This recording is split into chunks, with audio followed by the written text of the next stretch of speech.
अपने हाथों को उठाओ, थैंक यू जीसस बोलते हुए। खुदावन, आज तेरा पवित्र आत्मा अजीब और अचंभिरती के साथ तेरे लोगों की ज़िंदगी में कार्य करे। खुदा बाप, आज तेरा पवित्र आत्मा इनकी ज़िंदगी को अपने वचन से छुए। अपने हाथों को उठाकर पंजाब के लिए प्रार्थना करते हैं। खुदावन, तेरे जीवित नाम में फ्लड इफेक्टेड एरियाज़ के लिए प्रार्थना करते हैं। खुदावन, पानी के सूखने के लिए प्रार्थना करते हैं। खुदावन, तेरे पवित्र आत्मा की हेल्प, तेरी पवित्र आत्मा की मदद को जाने के लिए प्रार्थना करते हैं। खुदा बाप, तेरा पवित्र आत्मा बड़े अजीब और अचंभिरीति के साथ अपने लोगों को छुड़ाए, इनके गुनाहों को क्षमा करे। खुदावन, अपने हाथों को उठाओ अपने परिवार के लिए, अपने लोगों के लिए, कि परमेश्वर का वचन उनकी ज़िंदगी में भी 100 गुना फलों को लेके आए। पिता, तेरे जीवित नाम में ये वचन इनकी ज़िंदगी में 100 गुना फलों को लेके आए। जितने खुदावन इस बाइबल टीचिंग को ग्रहण करें, खुदावन तेरे जीवित नाम में मेरे सामर्थी परमेश्वर इस टीचिंग के ज़रिए ये बचाए जाए, इनके घराने बचाए जाएं। खुदावन, ये पाप से दूर रहें, तेरी आत्मा के इन्फ्लुएंस के नीचे रहें। खुदावन, कोई अंधकार की शक्ति इनकी ज़िंदगी में कार्य न कर सके। प्रभु यीशु मसीह के पवित्र और सामर्थी नाम में हम मांगते हैं, आमीन आमीन, हालेलुया। आपका स्वागत है खुदावन की प्रेजेंस में, बाइबल टीचिंग में आपका स्वागत है। मेरा बिलीव है कि ये खुदावन ने स्टार्ट किया है, और जो लोग बाइबल टीचिंग ले रहे हैं रोज, आप सेम नहीं हैं यीशु मसीह के नाम में। एक सफल व्यक्ति और एक असफल व्यक्ति, अगर आप इन दोनों से मिलेंगे, एक डिफरेंस जो आपको नजर आएगा वो डिफरेंस होगा नॉलेज का। एक अगुआ होने के नाते, एक प्रेरित होने के नाते बहुत से लोगों से रोज मेरा मिलना या बात करना होता है, तो सफल व्यक्तियों से भी मेरी बात होती है, और संघर्ष करने वाले व्यक्तियों से भी बात होती है, और असफल व्यक्तियों से भी मेरी बात होती है। सबके पास 2 कान, 2 आँखें, 1 मुंह, 2 हाथ, 2 पैर हैं, 24 घंटे दिन के हैं, साल के 365, और एक साल तो 366 वाला भी आता है। सबके पास उतना ही टाइम है, वही देश है, वही स्टेट है, वही शहर भी है, और यहाँ तक कि कईयों के पास तो सेम बिजनेस भी है, लेकिन एक अपने बिजनेस में सफल है और दूसरा असफल। और अगर आप असफल व्यक्ति से और सफल व्यक्ति से, इन दोनों से मिलेंगे, तो जो मेजर डिफरेंस आपको नजर आएगा, वो एक ही डिफरेंस नजर आएगा, जो बड़ा डिफरेंस है वो ये है कि जो सफल व्यक्ति है वो नॉलेज रखता है। Knowledge is deliverance. नॉलेज अपने आप में एक छुटकारा है। हालेलुया। अगर आप में नॉलेज है, जो आप कर रहे हैं उसकी, आप जिस परमेश्वर को मानते हैं, आप जिस खुदा की उपासना करते हैं, आपको उसके बारे में अगर पता ही नहीं है, तो लोगों को तो परमेश्वर के बारे में नहीं मालूम। वो परमेश्वर को ढूंढने की कोशिश कर रहे हैं, वो जमीन में धंस जाते हैं, पेड़ पे लटक जाते हैं, घूमने जाते हैं कि कहीं परमेश्वर मिल जाए। लेकिन बाइबल कहती परमेश्वर हाथ की बनाई हुई कारीगरियों में नहीं रहता, वो तुम्हारे जीवनों में रहता है। उसने तुम्हारे जीवन को, तुम्हारे शरीर को अपना पवित्र घर बनाया है। तो पहले तो लोगों को मालूम ही नहीं परमेश्वर कौन है, और जिसको मालूम है परमेश्वर कौन है, जीवित परमेश्वर कौन है, अगर हम उसके बारे में समझेंगे ही नहीं, अगर हम उसके बारे में जानेंगे ही नहीं, अगर हम उसकी नेचर, उसके स्वभाव, वो कैसे कार्य करता है, उसने आपको क्यों बुलाया है, अगर हमें मालूम ही नहीं, तो हम परमेश्वर से कितनी सफलता ले पाएंगे, आप ये समझ सकते हैं।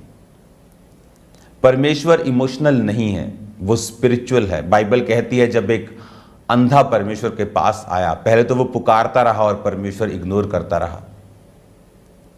कई बार लोग बोलते हैं कि आप जब वो बोलते हैं आप, मैं बीमार हूं, आप पूछते हैं आपने प्रेयर की? हाँ मैंने प्रेयर की, लेकिन मुझे हीलिंग नहीं हुआ। उन्हें लगता है कि जस्ट एक बार प्रेयर कर देंगे तो सारा भार जो है वो परमेश्वर के ऊपर होगा, और सारी जिम्मेवारी परमेश्वर की है, सारी सिरदर्दी परमेश्वर की है कि मैंने एहसान कर दिया है 2 दिन, 3, 4 दिन या 2 महीने प्रार्थना करके। लेकिन ऐसा बाइबल में नहीं है। इवन कि अंधा एक बैड सिचुएशन में है, अंधा एक बुरी परिस्थिति में है, मांग कर अपनी जिंदगी का गुजारा कर रहा है, आंखें नहीं हैं, तो भी बाइबल कहती है वो पुकारता रहा और जीसस क्राइस्ट उसकी आवाज को इग्नोर करते रहे। मैंने अपनी मसीही जिंदगी में एक एक्सपीरियंस देखा है कि परमेश्वर के ऊपर कभी कोई प्रेशर नहीं है कि वो आपकी हर प्रार्थना का उत्तर दे। आपकी हर एक प्रार्थना जेन्युइनली आपके बॉटम ऑफ योर सोल, आपके, जैसे आपको मैं एक उदाहरण देता हूं। एक बेटी अपनी मां के साथ बस स्टैंड पे जा रही है, वहां भीड़ बहुत है, तो वो 10 फुट आगे उसको लगता है कि ये मेरी बस है। वो बेटी को बोलती है यहीं खड़ी रहे, भीड़ बहुत है, मैं पूछ के आती हूं। भीड़ भीड़ भीड़ भीड़ बढ़ती गई और वो दोनों बिछड़ती गई और बेटी को लगा कि नहीं मम्मा अभी 10 फुट दूर है, तो उसने कहा मम्मा, तो वो और भीड़ हो गई और मम्मा और दूर हो गई, उसने कहा मम्मा। तो उसको जब मालूम हुआ कि अब मम्मा तो गई तो मैं भी बिछड़ जाऊंगी, कोई फोन नहीं है, कुछ नहीं है, व्हाट्सएप का जमाना नहीं था, तो मान लो उसने फिर वो आवाज दी मम्मा। तो जब उसके वो वाली आवाज जो है वो परमेश्वर चाहता है आपके जीवन से निकालना। जब उसने वो आवाज लगाई तो मम्मा को मालूम हुआ इधर खड़ी है, तो वो जाके मिलती है उससे। तो कई बार हम आवाज तो लगाते हैं परमेश्वर को, लेकिन वो अभी वो वाली हमारी बेस्ट आवाज नहीं है, बेस्ट प्रेयर नहीं है। और जब अंधे ने वो बेस्ट आवाज लगाई और परमेश्वर ने देखा ये रुका नहीं, तो बाइबल कहती परमेश्वर रुके और अपने चेलों को बोला इसको लेके आओ। और आगे क्या हुआ, परमेश्वर ने जब उसको पूछा तुझे क्या चाहिए, उन पंजाबी च कहते अन्ना की मंगे दो अखा, लेकिन परमेश्वर ने कहा तुझे क्या चाहिए, उसको मालूम है उसे क्या चाहिए।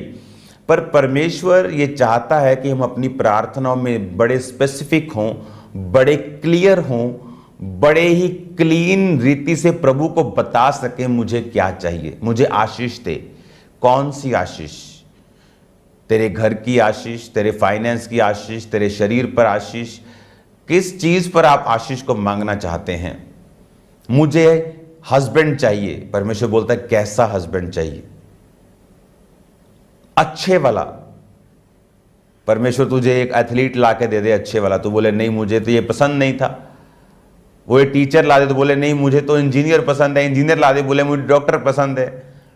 तो कौन सा, तो परमेश्वर चाहता है हम स्पेसिफिक हों, हम क्लियर बताएं कि परमेश्वर मुझे ये वाली गाड़ी चाहिए, इस क्वालिटी की, इस कंपनी की। वो इतना क्लियरली आपसे प्रार्थनाओं को सुनना चाहता है। इसीलिए मैं कहता हूं, बहुत से लोगों से मैं मिलता हूं, आप प्रार्थना करते हैं, हाँ मैं बस बैजन नहीं है, खुदा दा शुक्र कर दिया।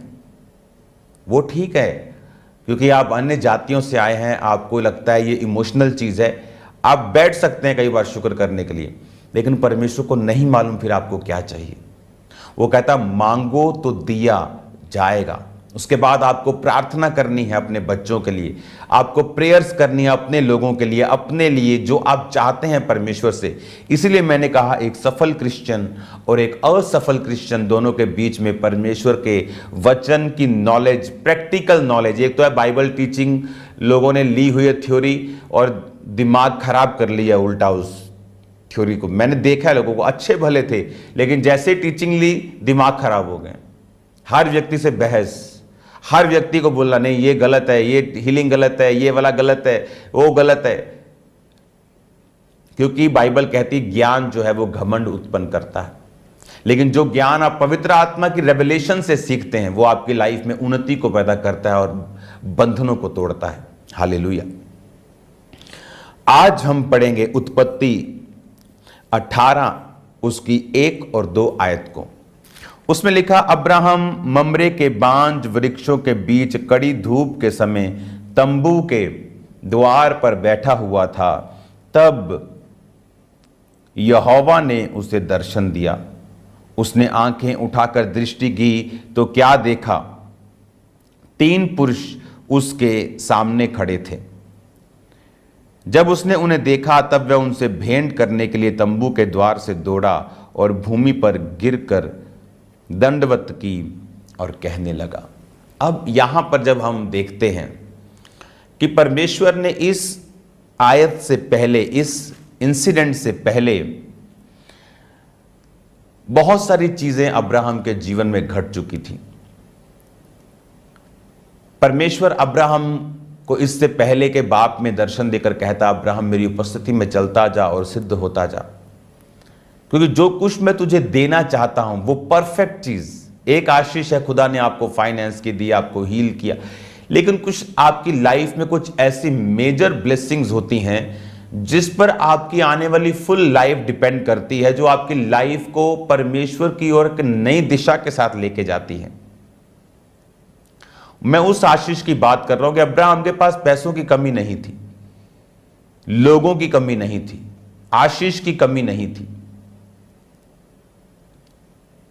लेकिन उसका एक निज संतान उसके पास नहीं थी। अब इस्माइल जो था वो भी जन्म चुका था, लेकिन परमेश्वर जानता था कि यह भी परमेश्वर का परफेक्ट प्लान नहीं, अब्राहम जानता था यह प्रभु का परफेक्ट प्लान नहीं है। अब्राहम अपने शरीर के अनुसार चला, उसने एम्बैरेसमेंट भी देखी, उसने डिले भी देखा, क्योंकि बाइबल कहती परमेश्वर ने उसे वो ब्लेसिंग नहीं देनी थी जब तक वो परफेक्ट ना होता। दाऊद को क्यों अपनी टीन एज से 30 साल की उम्र लग गई यहूदा का राजा बनते बनते, क्योंकि परमेश्वर उसमें वो परफेक्शन को देखना चाहता था। और अब बाइबल कहती है जब परमेश्वर ने उसको 17 बाप में कह दिया, जब वो 99 साल का था, जब घर से निकला था 75 साल का था, 24 साल उसे हो चुके थे, और परमेश्वर कहता था अभी भी परफेक्ट हो जा। और अब जब उसे समझ आती है परफेक्शन में, आपको समझ है परमेश्वर में आपको बोलूं कि बी परफेक्ट, आप ऐसा नहीं कि आप इतने बुद्धू हैं, आपको मालूम है, अगर मैं आपसे कह रहा हूं परफेक्ट हो जा, आपको मालूम है मैं आपसे बात कर रहा हूं, आपको मालूम है आपकी प्रेयर लाइफ कम है, आपको मालूम है आपकी बाइबल रीडिंग कम है, आपको मालूम है आप टीवी ज्यादा देखते हैं, आपको मालूम है आप कुछ ऐसी चीजों को करते हैं जो बाइबल के खिलाफ है, तो मुझे वो बताने की जरूरत नहीं। अगर मैं आपसे बात कर रहा हूं कि बी परफेक्ट, सिद्ध हो जा, अपनी कमियों को निकाल दे, उसी तरह परमेश्वर को अब्राहम को बताने की जरूरत है। अब्राहम को मालूम था, उसे झूठ बोलने की आदत थी, उसके कारण उसे बहुत सी एम्बैरेसमेंट का सामना करना पड़ा राजाओं के सामने, और वो उसकी लाइफ में जो छोटे छोटे गुनाह थे उसको स्वर्ग जाने से तो नहीं रोक रहे थे, लेकिन उसकी लाइफ में जो खुदा की योजना थी उसमें डिले पैदा हो रही थी, उसमें देरी पैदा हो रही थी, वो ब्लेसिंग में देरी हो रही थी, और अब्राहम नहीं चाहता था उसकी ब्लेसिंग में देरी हो। अब जब अब्राहम को जब परमेश्वर ने कहा अब्राहम बी परफेक्ट, लोग बोलते हैं सबसे पहले हमें सीखना है वचन, और दूसरा अनलर्न करना है। कुछ सीखा हुआ जो इंसानों ने सिखा दिया है आपको, उसे कचरे को बाहर निकालना है, और उस कचरे को जो इंसान ने आपको सिखाया है, आपके घरों से आपने सीखा है, चाहे जाने में अनजाने में सीखा है, अच्छे लोग भी कई बार गलत बातें आपको सिखा देते हैं, उसको खत्म करना एक ही तरीका है, परमेश्वर का वचन, और कोई दुनिया की ताकत, खरबों रुपया उसको खत्म नहीं कर सकता। अनलर्न करना, जो गलत चीजें आपने सीखी हैं, लाइफ इज ए स्ट्रगल, उसे अनलर्न करना, उसे निकालना, life is not a struggle. परमेश्वर अपने बच्चों को स्ट्रगल करने के लिए पैदा नहीं करता, आप अपने बच्चों को संघर्ष करने के लिए पैदा नहीं करते। तो ये दिमाग से ऐसी हजारों चीजें, जब अब्राहम को परमेश्वर ने कहा बी परफेक्ट, और इंसान क्या सिखाता है, हम इंसान हैं, हम मिट्टी के बनाए हुए हैं, हम गलतियां करते हैं, इंसान गलतियों का पुतला है, इंसान से गलतियां हो जाती हैं, जवानी में गलतियां हो जाती हैं। ये सारी डेविलिश चीजें हैं, शैतान के द्वारा इन्फ्लुएंस्ड किए हुए, शैतान के द्वारा प्रभावित किए हुए वचन हैं जो उसने इंसान के मुंह पे में डाले, उसने बोले, और दूसरों ने जो वचन को नहीं जानते थे उसे ग्रहण किया और वैसा ही समझ लिया। और अगर आप अपने मुंह से निकालते रहेंगे इंसान गलतियों का पुतला, इंसान से गलतियां हो जाती, जवानों से गलतियां, तो वो आपने अपनी स्पिरिट और बॉडी को प्रोग्राम कर दिया है कि आप गलतियां करेंगे। हालेलुया। परमेश्वर को अब्राहम को आशीष देने से पहले, जब परमेश्वर ने उसे आशीष देनी थी, तो उसको बड़ी अजीब सी एक घटना में परमेश्वर लेके गया था। परमेश्वर ने उससे तारों को गिनवाया, परमेश्वर ने उससे वायदे किए, शब्द दिए, और अब्राहम कहता रहा मैं तो बूढ़ा हूं, मैं तो 99 का हूं, मेरी पत्नी 90 की, उसका मासिक धर्म बंद हो गया। लेकिन परमेश्वर को मालूम था जब तक अब्राहम बोलना स्टार्ट नहीं करेगा, इसकी बॉडी प्रोग्राम्ड नहीं होगी, रिन्यू नहीं होगी। आप जो बोलते हैं उसका प्रभाव आपके शरीर और आपकी स्पिरिट पर पड़ता है और वो अपने आप को प्रोग्राम करने लग जाती है। मैंने ऐसे लोग देखे हैं जो 70 साल की उम्र में भी 30 साल के लगते हैं, खासकर परमेश्वर के सेवक। वो लगते ही नहीं अपनी उम्र के, अपनी उम्र से 20 साल कम लगते हैं। ये बात बोलने की। और अब जब परमेश्वर कहता है, नए नियम में क्या कहा जीसस ने, सिद्ध बनो, बी परफेक्ट, जिस तरह तुम्हारा स्वर्गीय पिता सिद्ध है। अब जब परमेश्वर ने उसको बोला सिद्ध बनो, अगर मैं आपको बोलूं सिद्ध बनो, तो आपको मालूम है आपके अंदर की कमी क्या है, आपको मालूम है कौन सी कमियां आपकी लाइफ के अंदर हैं। तो जब वो सिद्ध हुआ, जब उसने अपनी कमियों पर वर्क करना शुरू किया, अपनी कमियों पर प्रार्थना करनी शुरू की, काम करना शुरू किया, और तब बाइबल कहती है उसे 3 अतिथि दिखाई दिए। वो 3 अतिथियों में 2 स्वर्गदूत थे जो इंसान की शक्ल और उसका रूप लेकर पृथ्वी के ऊपर आए थे। एक उनमें परमेश्वर था खुद, जो इंसान के रूप में धरती पर देखने के लिए सदोम और अमोरा की परिस्थिति को, कि इन्होंने पाप किया है, मैं देखने आया हूं कि क्या सचमुच इनका पाप बढ़ गया है और मैं उसको नाश करना चाहता हूं। बाइबल कहती कड़ी धूप के टाइम, कड़ी धूप के टाइम जब वो आ रहे थे तो अब्राहम दौड़ा। अगर आप अब्राहम की जियोग्राफिकली पोजीशन देखें तो उन देशों में जो कड़ी धूप का टाइम होता है, कोई इतना बॉदर नहीं करता बाहर आने के लिए, इग्नोर कर सकता था। वो अमीर आदमी था, वो रूड होके इग्नोर कर सकता था अतिथियों को। कोई 3 जने जा रहे हैं उनको, लेकिन उसकी स्पिरिचुअल आईज अब ओपन हो चुकी थी, इतनी कि वो देख पाता कि ये नॉर्मल इंसान नहीं है, क्योंकि अब उसने अपनी कमियों को दूर कर लिया था। कई लोगों को मालूम है जब वो प्रार्थना ज्यादा करते हैं परमेश्वर उनके रास्तों को ओपन करता है, लेकिन फिर भी वो ज्यादा प्रार्थना नहीं करते। कई लोगों को पता है जब वो बाइबल ज्यादा पढ़ते हैं प्रभु उनसे बात करता है, लेकिन फिर भी वो बाइबल नहीं पढ़ेंगे। और ये कमियां हैं, यही कमियां आपकी ग्लोरी को रोक के रखती हैं। जो संपूर्ण ग्लोरी आप प्रभु से मांग रहे हो वो कभी आपकी लाइफ में एंटर नहीं करती जब तक आप इन कमियों पे काम नहीं करते। हालेलुया। अब जब अब्राहम को वो दिखते हैं, और याद रखो ये बाइबल टीचिंग है, इसमें डिटेल में मैं जाऊंगा, नीचे जाऊंगा, साइडों पे जाऊंगा, इकट्ठा करूंगा और आपको दूंगा, ताकि आप इन वचनों को संपूर्ण रीति के साथ समझ सकें, आपकी लाइफ में ये काम कर सकें। इसको मैं कंटिन्यू रखता हूं, कल 1 बजे हम इसे कंटिन्यू कल सुनेंगे, और मैं आपको जो होमवर्क है उसे आप नोट करेंगे राइट नाउ। ओके, इस आमीन के बाद आप आज का कोर्स जो है वो नोट करेंगे। आप जानते हैं पंजाब में फ्लड चल रहे हैं और लगातार रोज ट्रक भर के रोज जो है वो राशन की जो हेल्प है वो लोगों के घरों में जो है वो दी जा रही है।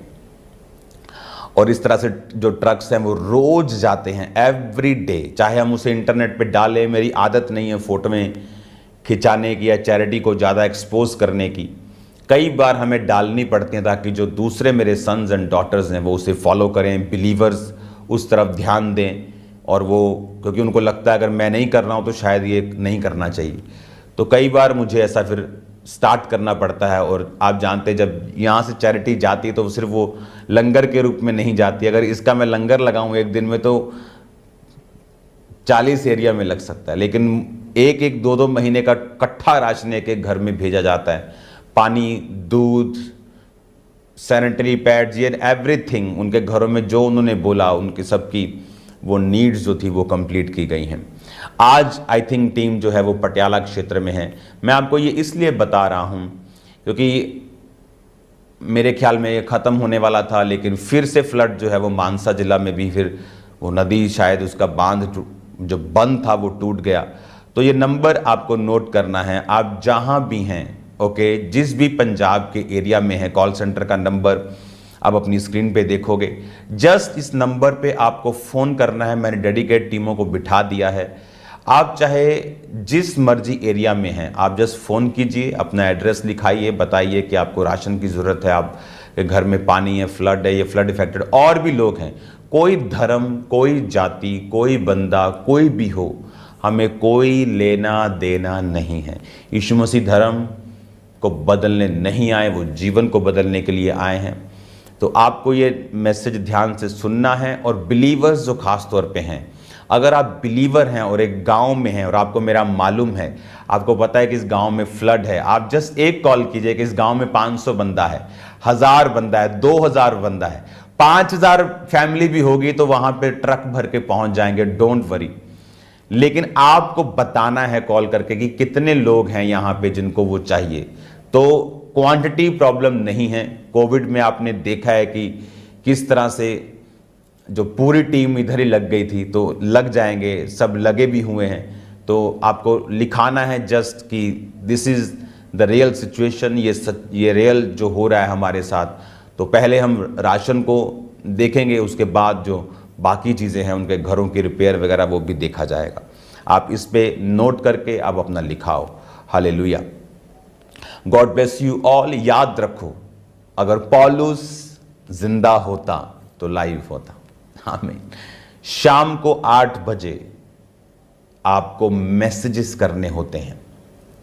मैंने कभी आपको नहीं बोला ये चीजें, लेकिन खुदा मुझे करने के लिए ये कहता है, आपको मैसेज करना है कि आज शाम को प्रेयर माउंटेन प्रेयर अटेंड करनी है।